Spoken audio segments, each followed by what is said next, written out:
الله أكبر الله أكبر الله أكبر أشهد أن لا إله إلا الله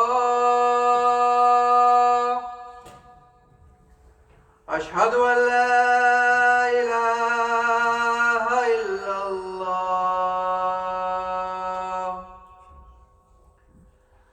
أشهد أن محمدا رسول الله أشهد أن محمدا رسول الله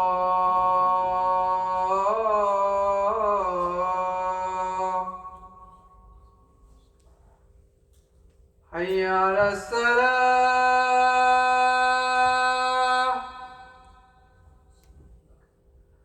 حي على الصلاة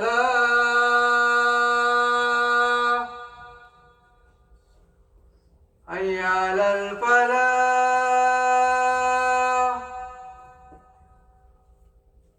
حي على الفلاح الله أكبر الله أكبر لا إله إلا الله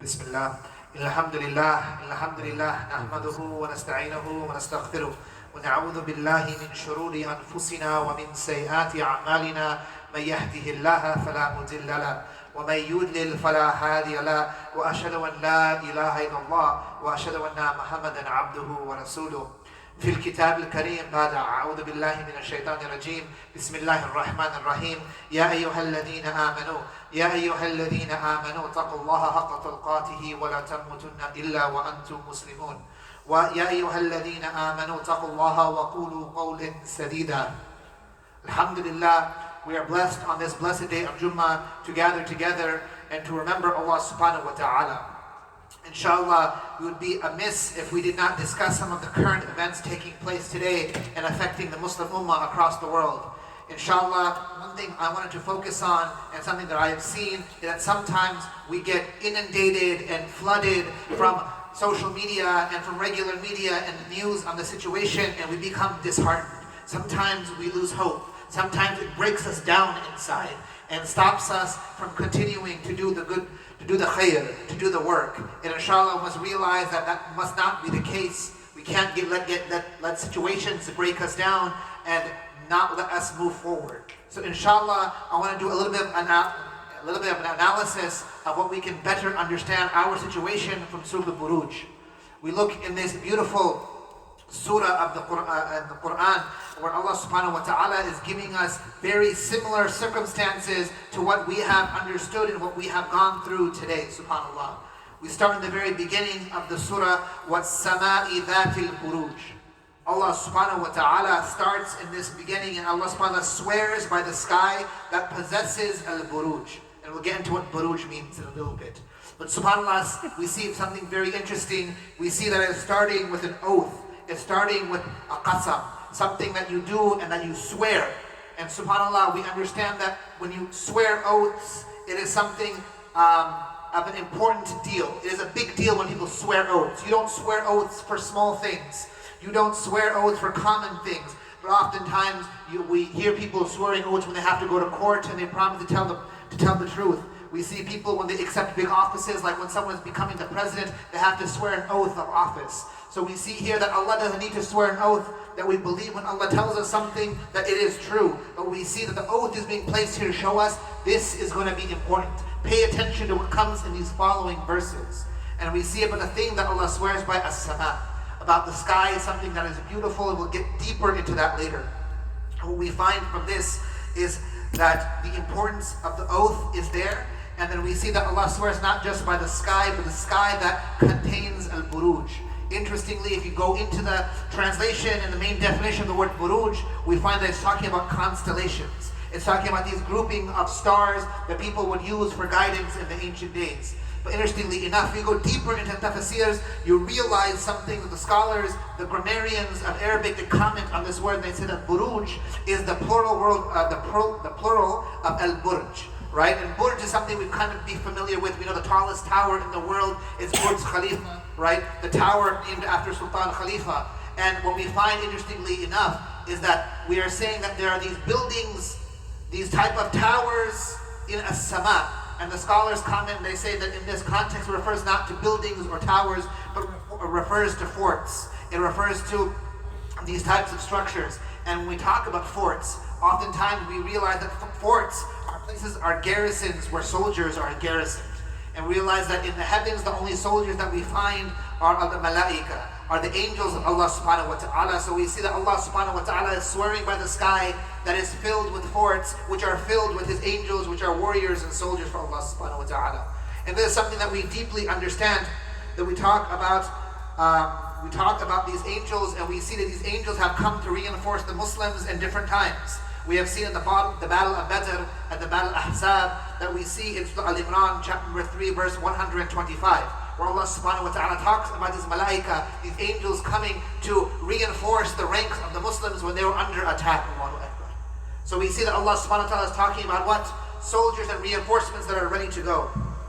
And subhanAllah, the next verse that we go into, وَالْيَوْمِ الْمَعُودِ, that the day that is promised. SubhanAllah, that we're showing you that Allah is giving us comfort, that yes, there may be an attack taking place, that Muslims are under attack, that Muslims are facing oppression, but realize something, that whatever armies someone else can bring, Allah has better armies. Allah has stronger armies. And they are garrisoned in a place in as-sama. They are garrisoned in the sky, a place that no one can attack, and then some place they can reach quickly to everywhere. Allahu Akbar.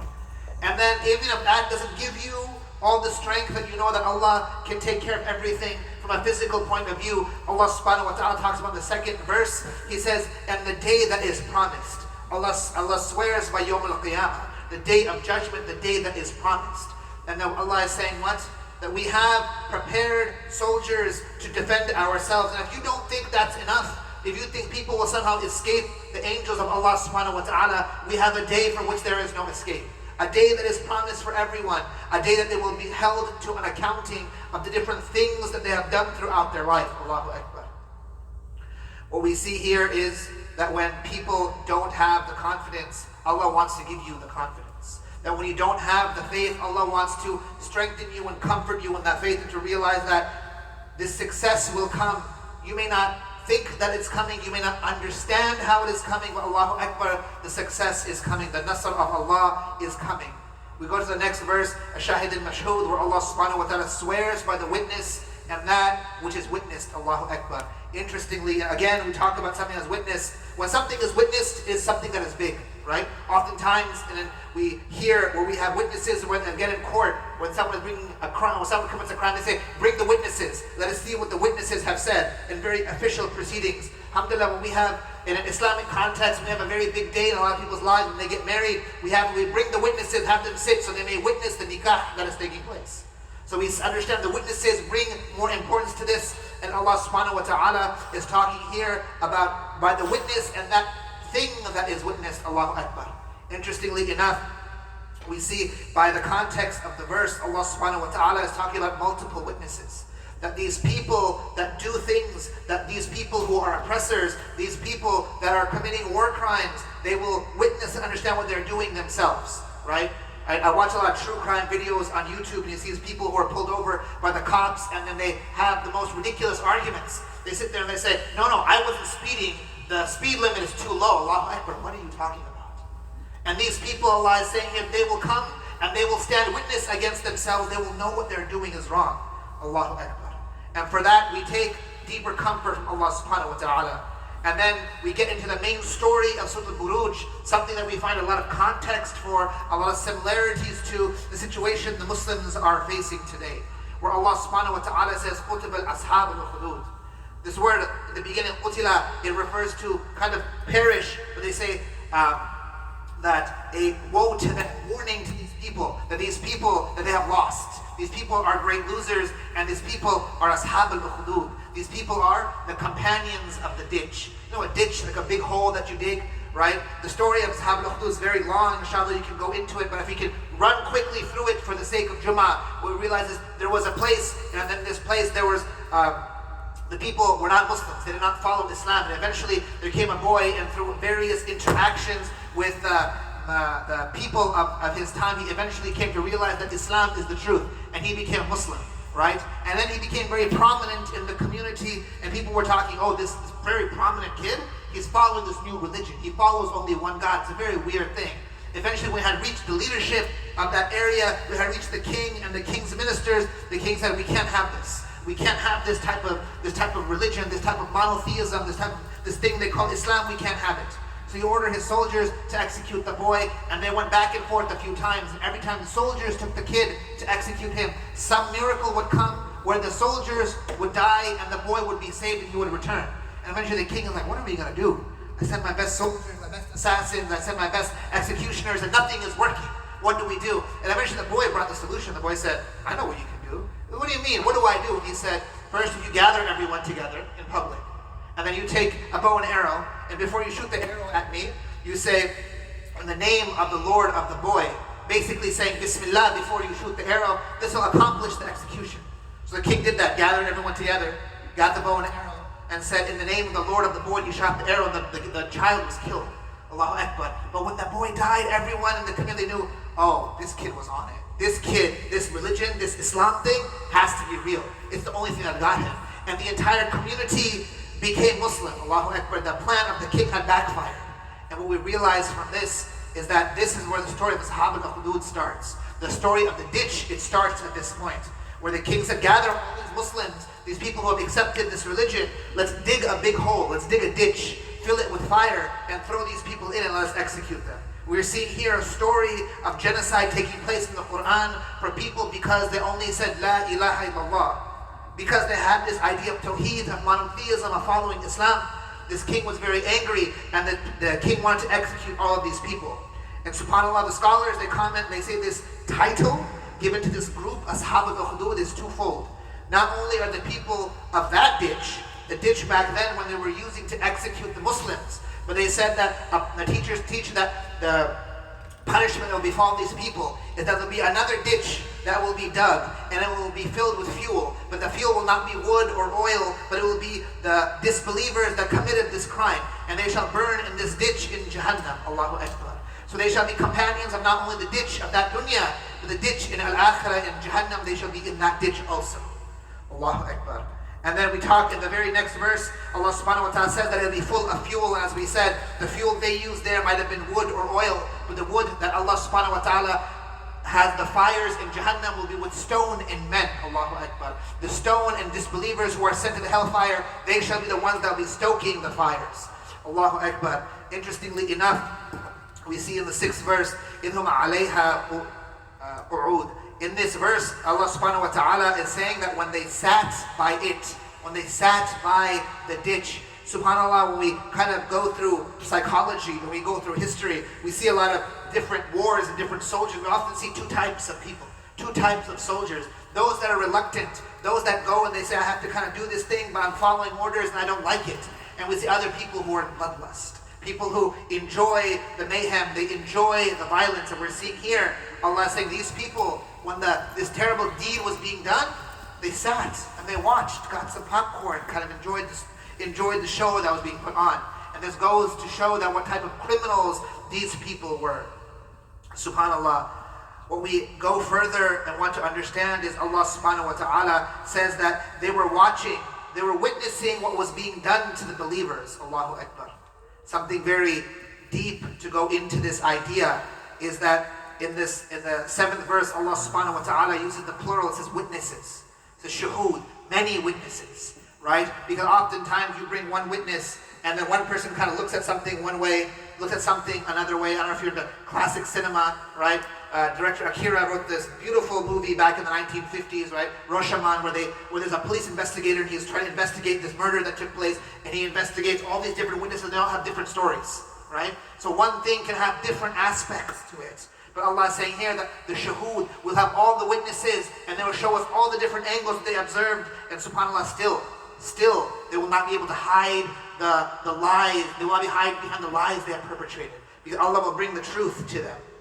And interestingly enough, we look kind of grammatically in this word, we see that Allah subhanahu wa ta'ala uses the word yaf'alun and doesn't say ya'malun, right? A little bit different in amal and fa'il, right? I don't want to get too nerdy with everyone in the grammar, but what we understand is that the word that is used here, that it talks that we talk about doing something with intention or without intention, right? An amal is an action you do with deep intention, right? Like amal salihah, right? Good deeds, you have to have intention, right? Inshallah, in a little bit, we shall be praying 2 rakahs for Jummah, right? You should be doing that with an active intention for the pleasure of Allah subhanahu wa ta'ala. Because you could be praying for a lot of reasons. You could be praying because you want people to think you're religious. You could be praying because your mom is making you pray. You could be praying because when you tell your boss that you need a prayer break, you give you 20 extra minutes for lunch, right? There could be a lot of reasons you could be praying, right? And for whatever reason you want to pray for, your intention is, Allah will reward you for that. So before you pray, have the active intention that we're doing it for Allah subhanahu wa ta'ala.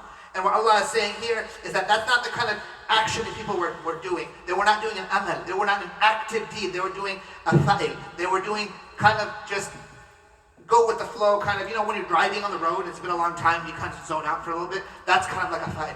You're not really thinking about it. And that's what they're saying here. These people were so engrossed in their crime, so engrossed in their oppression, these people were not even thinking about it. They were just going about their day and committing it like it was no big deal for them. Allahu Akbar. If we jump into the 8th verse of Surah Al-Buruj, Allah subhanahu wa ta'ala talks about these people. And He says, and they resented them not except because they believed in Allah. That we look at these people and that the main reason they had committed this crime, they have committed this human rights violation, something similar that we are seeing to today, not just for the people of Gaza, but also many other Muslims across the world, is because they say La ilaha illallah, right? And to understand that that sentence is something heavy, right? And that's what we're getting at here, right? When we say La ilaha illallah, that we say that there's no God except Allah, that when we accept what Allah tells us, right? That we want to live a world with La ilaha illallah. We want to live in a world with no oppression, we want to live in a place that does not take away people's freedoms. We want to live in a place that takes away classism and brings equality to people. But guess what? When you change the status quo, people will get angry because some people have built their lives and their careers and their wealth on that status quo. Allahu Akbar. And we see this when we read the seerah of our beautiful prophets, Muhammad alayhi wassalatu wassalam, that when Prophet ﷺ was bringing this idea of La ilaha illallah, he was not the first person, right? In Mecca at the time, there were other people, right? He had a relative, he had relatives who followed the old religion, people who were Christians, people who followed the monotheism of Ismail alayhi salam, Ibrahim alayhi salam, and they were saying the same thing, and they weren't really being persecuted, they weren't really going through a lot of the issues. But when the Prophet ﷺ said that when we believe that Allah subhanahu wa ta'ala is our only God, we want to understand that there's no more racism between us, that there's no more oppression between us, there's no more exploitation between us. When this happened, people in the power, in the status quo were like, what do you mean? You mean that these people who I think are lower than me, the people that look different than me, that speak a different language, they're going to pray and their shoulder will touch my shoulder, their foot will touch my foot, their kids can marry my kids? No, this can't happen. And this is where the power struggle took place if we have a deeper understanding of the situations that we live in. Allahu Akbar. I want to take, and then we realize that Allah subhanahu wa ta'ala says in the 9th verse, to whom belongs the kingdoms of the heaven and the earth, and Allah over all things is witness. Allah subhanahu wa ta'ala is talking about Himself, bin mulku samawati wal ard. Allah subhanahu wa ta'ala says that you may see all these things, that you may be inundated on social media, you may be inundated when you turn the news on, and you read the newspaper, and you see all these things, and there is a constant cognitive dissonance. There's a type of narrative being portrayed. We know that's not the narrative that's taking place. But Allah subhanahu wa ta'ala is saying, don't worry. That Allah subhanahu wa ta'ala is mulku samawati wal ard. Allah subhanahu wa ta'ala is the king and the master of the heavens and the earth. That Allah subhanahu wa ta'ala is above all of these things. That we must not lose the fact that is taking place, that Allah subhanahu wa ta'ala says that He is witness over all things. Kulli shay'in shaheed. Allah subhanahu wa ta'ala is saying what? that Allah is witnessing these things. That interestingly enough, when I talked about the story of Ashab al-Ukhdud in the beginning, right? I didn't tell you the name of the kid. I didn't tell you the name of the king.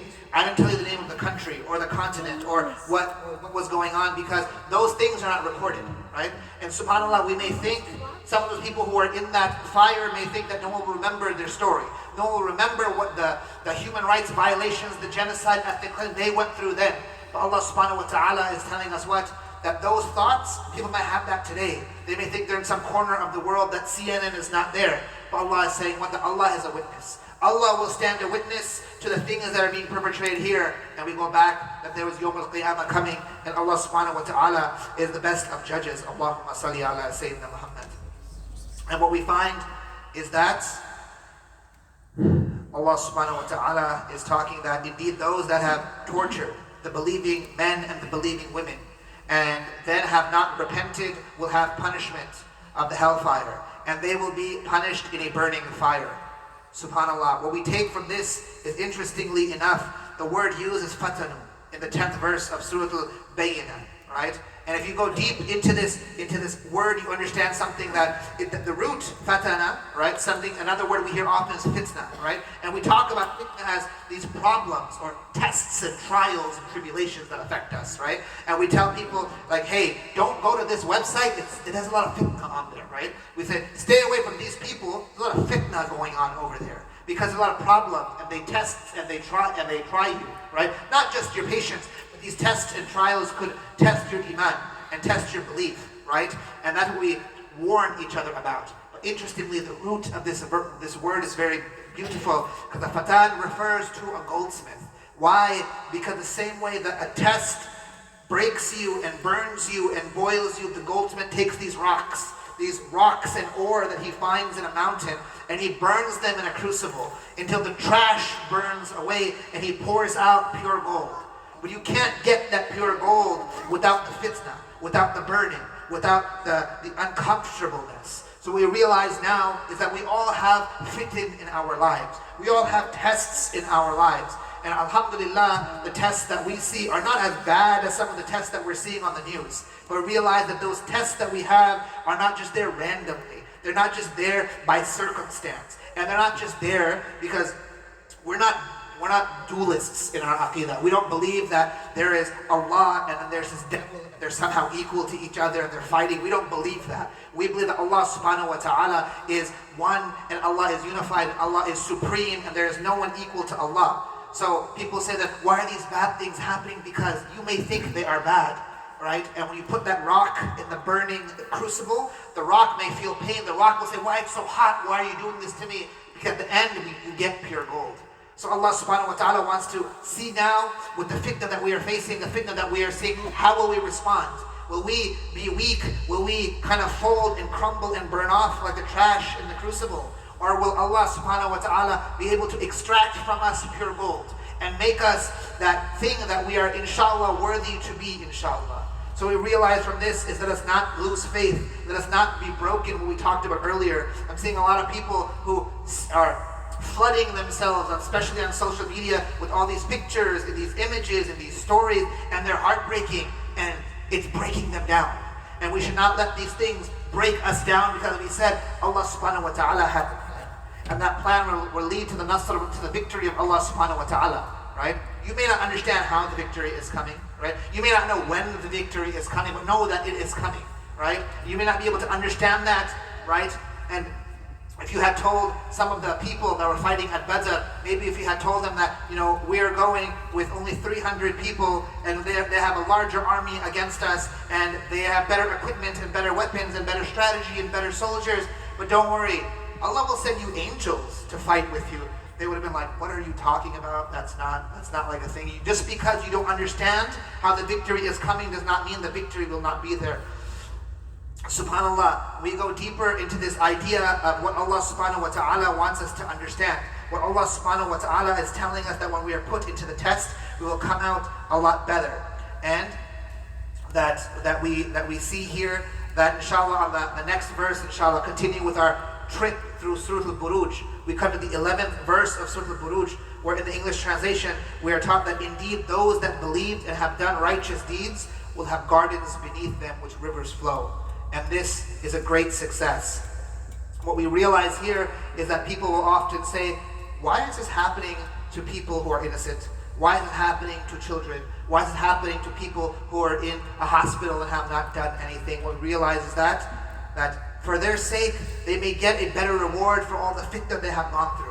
And that is in the hands of Allah subhanahu wa ta'ala. For as we are taught, that people who die in the path of Allah subhanahu wa ta'ala do not say that they are dead, but they are shuhada. They are martyrs in the path of Allah subhanahu wa ta'ala. A gift that is something that is better for them, and something that is beautiful for them, and something for us to realize that it's never totally a bad situation. That there is oppression here that we must work against, but the people that we are seeing that are gone through the oppression, Allah will take care of them. Allah will have a resource for them. Allah will have a respite from them. That's something that we could not understand, and something that we will not be able to take away from all of these people. Allahu Akbar. Allah subhanahu wa ta'ala, He talks in the 12th word, He talks about that surely that the grip of your master Muhammad is, the grip of Allah is severe. And then I want to jump quickly to the 13th verse, where Allah subhanahu wa ta'ala says, إِنَّهُ هُوَ الْيُبْدِي وَيُعِيدُ. Allah subhanahu wa ta'ala is talking here that surely He is yubdi'u, from al-mubdi', that He is the originator, right? Not just the creator, but like the seminal source of things, right?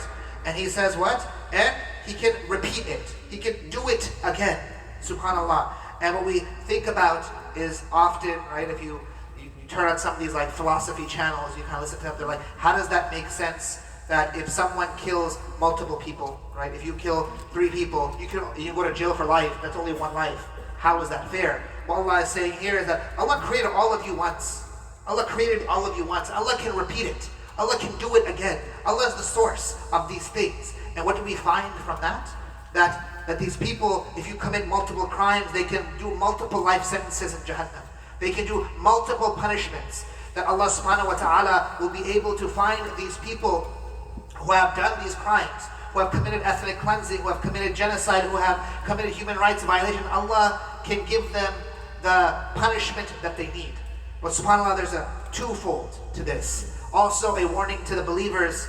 What we realize is that the sins that we do, that we may go around hurting people, right? Maybe not committing genocide at that level, but we may go around hurting people in our communities. We may worse hurt the people that are close to us. We may hurt our families, we may hurt our parents, hurt our siblings, hurt our children, hurt our spouses, right?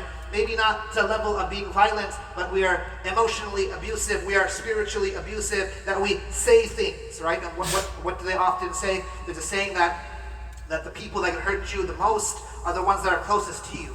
Why? Because the people that you love, people that are your family, they know your insecurities. They know your weaknesses. They know that if I hit you right here, it'll make you fall to the ground. But if I hit you right here, nothing will happen to you. So what we realize is that is a warning to us also, that let us make sure we don't break the hearts of the believers. Let us not damage people physically. Let us not hurt them emotionally. Let us not hurt them spiritually. Let us try to be better people.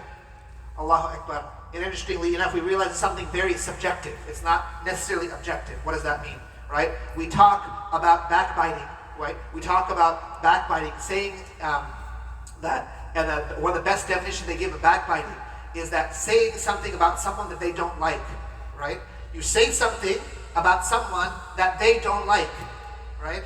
Does it say anything about it being true? Does it say anything about it being a lie? No.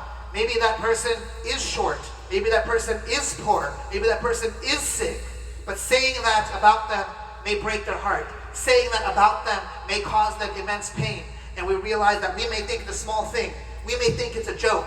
But what we're learning is the definition for this. It's subjective. It's not about you. It's about that person. So let us not be self-centered and be community-centered and think about the people that are around us and what it means when we're interacting with different individuals.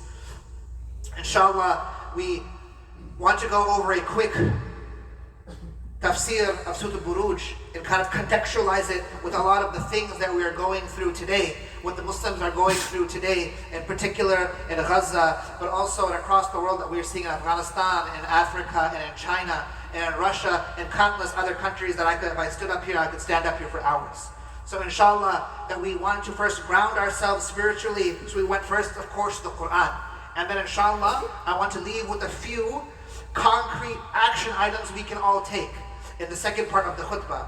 So that's what our focus will be, inshallah. In the sitting between two khutbahs, make dua first for yourself, then make dua for your community here locally, then make dua for all the Muslim ummah. أقول قولي هذا أستغفر الله ولي ولكم إن الله غفور رحيم.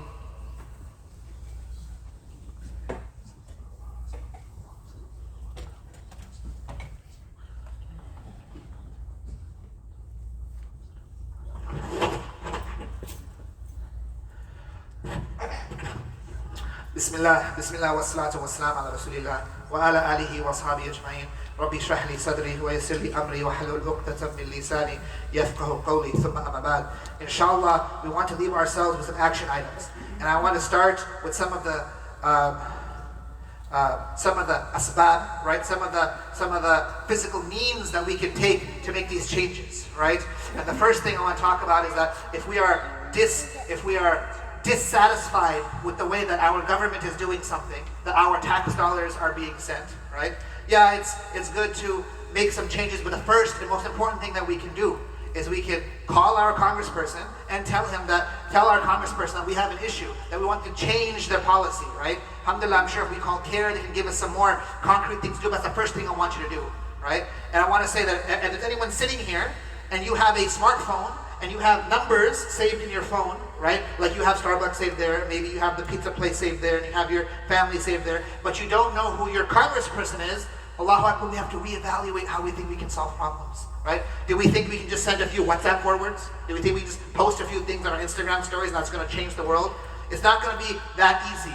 We have to be able to make changes, right? I'll talk about this. I used to be a congressional staffer. I used to work in Howard Berman's office, right? And they'd put me there on the phone and answer these calls. And on a heavy day, you get like 5 calls, right? And if you think that it won't make a difference, I'm telling you, like 5 calls a day, right? Maybe you sit here and you call 10 of your friends and say, hey, on this day, we're all going to call a congressperson. And in each of those 10 people, you call one person, ask them to call 2, right? Think of all the people and the changes that you will make. You wonder why all politicians have certain beliefs, right? In democracy, they say politicians don't have things they stand for. In democracy, politicians don't stand for their beliefs. They stand for your beliefs, the voters' beliefs. So if you call them and say, this is what I believe, and I live in your constituency, this is my address, what are you doing to solve the humanitarian crisis in Gaza? And then you wait for the silence because they're probably not going to have an answer. Inshallah, you do that enough times, we'll see some changes taking place. Right? And then what we say is, of course, alhamdulillah, these people in Gaza, in particular in Palestine, they need help. Alhamdulillah, a lot of good organizations we can donate to. Alhamdulillah, we are joined today by Penny Appeal. They're outside, they have a table. Please give what you can, right? No amount is too amount is too small. Even if you can give $1, Allah subhanahu wa ta'ala will fill it with barakah for you. Give something to help these people today. Make an intention, even if you don't have your wallet, if you don't have your phone. Inshallah, take the brother's number. Brother Zain will be out there. Take his number and say, I will bring you money in 1 week. And we will take care of it, inshallah.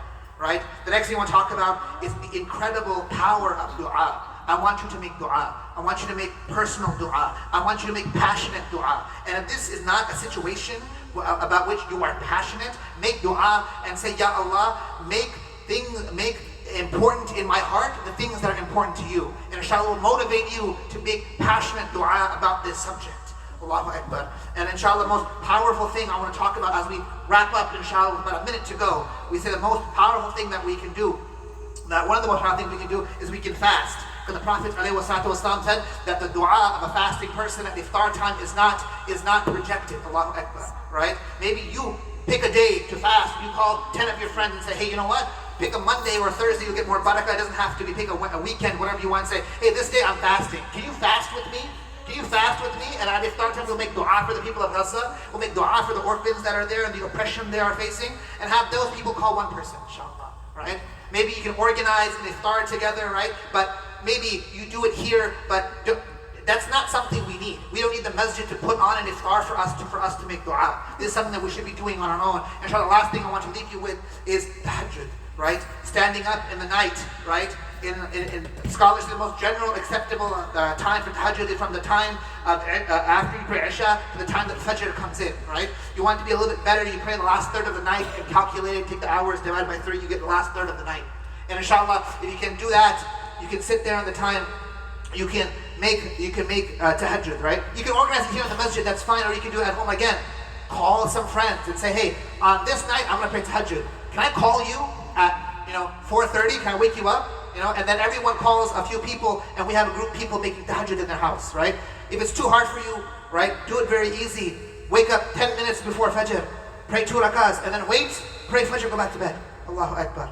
We need this dua from the people, and if you can do it together, that's the important thing, right? Stop these messages we forward people are great, but let us do things that are constructive and not just performative. We want to quickly end with some du'as. We have a community member who has passed away, Sister Shaheen Ansari, who is the wife of Abdul Ansari and the mother of Khalid and Nasreen, has passed away in Afghanistan. Ya Allah, we ask you for maghfirah, we ask you to forgive their shortcomings and fill their graves with nur, and to resurrect them with the likes of the Prophet Muhammad on the day of judgment.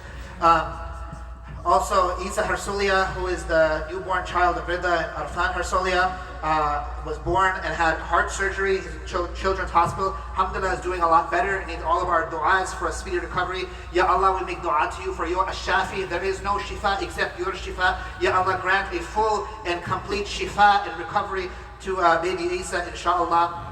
I want to quickly end with a dua. Ya Allah, show us the truth as truth and help us follow it. Show us the falsehood as falsehood and help us avoid it. Ya Allah, allow us to do work in your path. Allow us to be tools in your cause. Ya Allah, allow us to do work that is effective and not performative. Allow us to do work that is effective and not performative. Ya Allah, allow us to do work that is effective and not performative.